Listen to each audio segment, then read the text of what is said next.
মনে তীব্র শোক কিংবা আক্ষেপ নিয়ে পৃথিবীর কোনো আনন্দই উপভোগ করা যায় না, এই কথাটা কেউ একবার বলেই ফেলেছিল।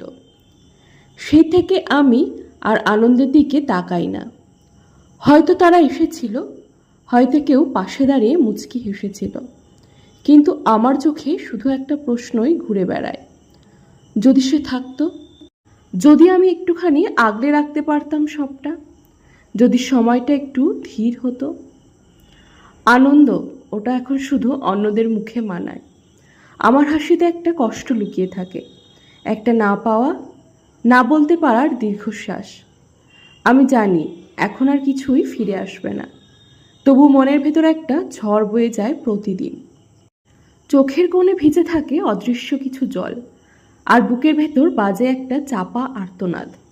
চল বেঁচে থাকার অভিনয় ছেড়ে এবার সত্যিকারের জীবনে ফিরি, যেখানে শোক আছে, আক্ষেপ আছে, তবুও আমি আছি।